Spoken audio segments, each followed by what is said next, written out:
So when we plugged 3x minus 3 in for this y, and remember we're allowed to do that because if two things are equal, that means one can be substituted for the other at any given time.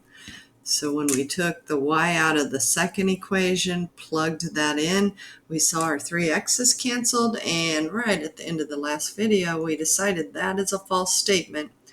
-3 does not equal 1. So tell me about this. What's my solution?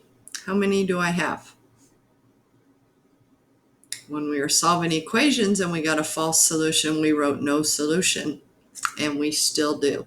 The only difference is on this one, instead of writing all real numbers, we have to write infinite solutions, but the false one is still no solution. And what that means, so think about what solution means, what we learned at the beginning. Solution is find the point of intersection. So if there are no points of intersection, doesn't that mean the two lines are parallel? So only way we'll ever get no solution, because those are the only lines that never intersect. And so because that's not the usual case, that's where it gets its name, inconsistent. So it's an inconsistent system. So dependent is when one line lies right on top of the other, and we get infinite solutions because there's every single point on that line is a solution, and that's when we have the true statement. When we have the false statement, it's a no solution, and we call it inconsistent. So a little bit of things to memorize and vocabulary there. Okay, the last problem that we're going to do on this section is finally a word problem. This is a very common word problem you'll have in systems. So they'll give you two different bits of information. They'll tell you, one, how many coins there are, and two, they'll tell you their value. So when they tell us how many coins there are, we just pick some variables. So how about Q equals number of quarters? I mean, we could use X and Y, but it's nice to be able to use letters that mean what we're finding. Half dollars, we could say H equals number of half dollars.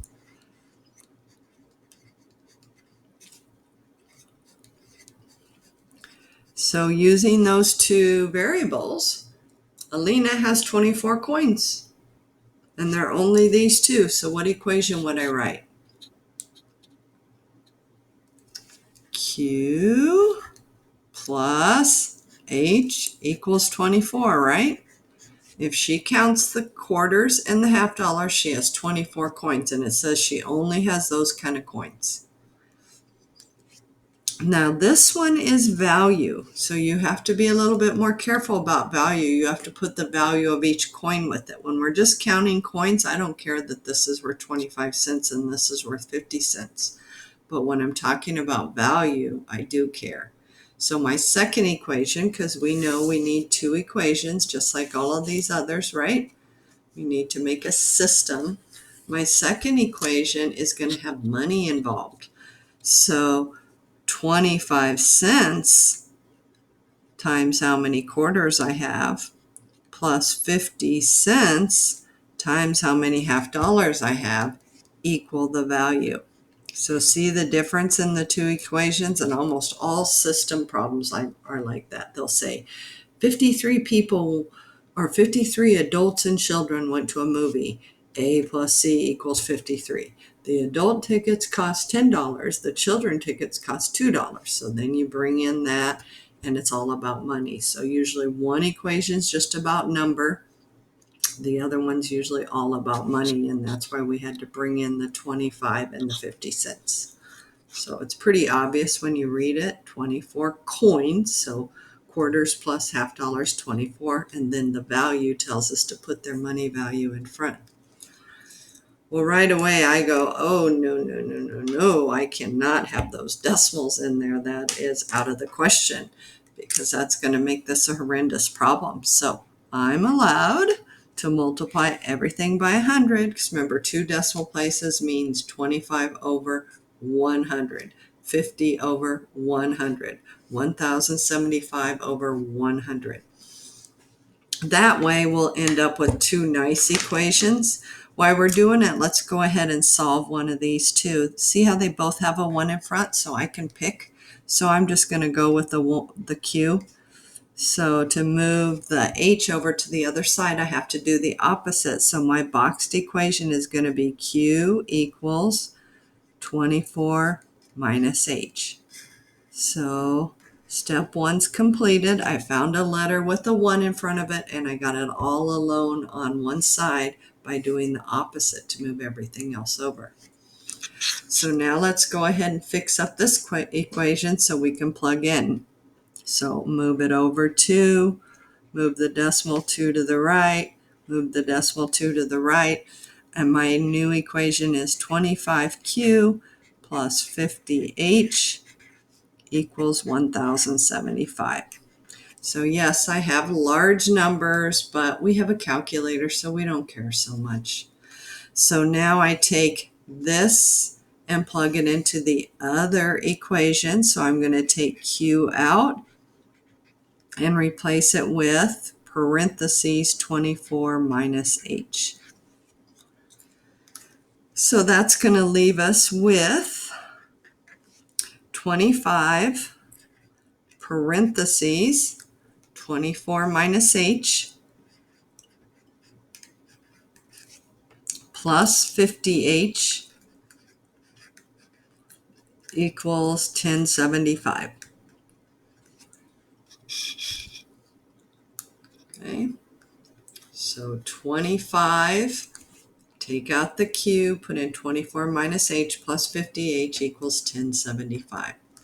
So now, just like before, we have to distribute. I'm going to put my arrows underneath since I got that box so close.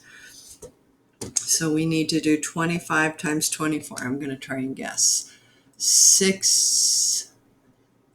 25 times 26, 25. Oh, I don't know.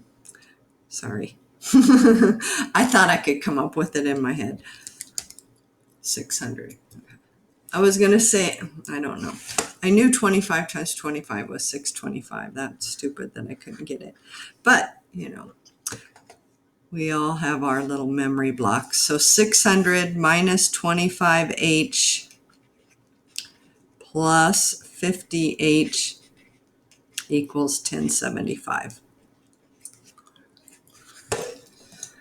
And this was multiplication.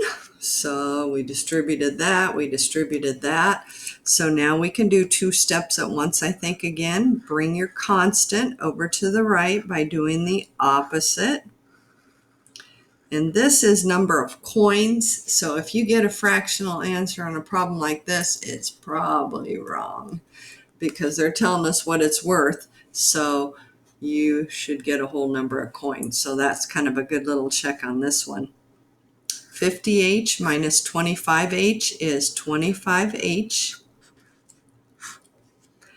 equals, and that is going to be 10 minus 6, 475. And then the opposite of times 25 is divide by 25. And we get H equals 475 divided by 25, 19. So I know we're going to have 19 half dollars.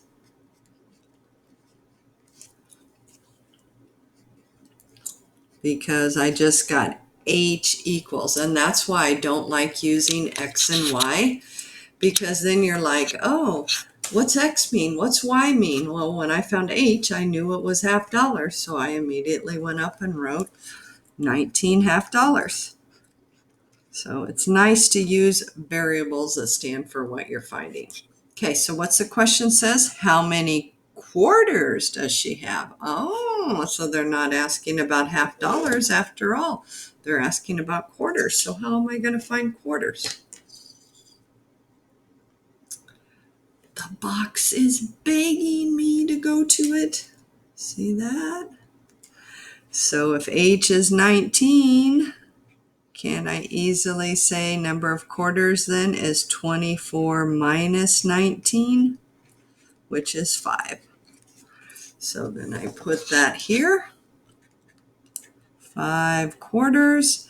And on word problems, we're supposed to make sure 1, we label our answers, and 2, we've answered the question that's asked, which we did. It said how many quarters. So generally, teachers make the word problems worth a lot of points on a test. So it would be really nice to check this just to verify that we got it right. I mean, the whole numbers are kind of a good hint, but it's real easy to verify. You can say, okay, I have 19 half dollars and they're each worth 50 cents. Plus, I have 5 quarters and they're each worth 25 cents. So together, shouldn't that give me this number right here, 1075? So it's just a little calculator check, but you can walk away with the peace of mind. So just to let you see what I did, I took how many half dollars I had times what each one's worth, 50 cents, plus 5 quarters times how much each one's worth, 25 cents. And then I'm going to hit enter and bingo! There's that 1075. So then I can walk away and go, yes, I got that one right. Okay. So that's it for 3-2. We're going to be doing solving systems in 3-3, but we're doing it with a different method. So we're going to learn the addition method in the next section. And sometimes they don't tell you which one to use, so you can use whichever one you'd like. And sometimes they tell you, so you do have to know them by their names. So this is called the substitution method because I'm pulling a letter out and substituting in its place. Okay, so in the next video, we'll start 3-3.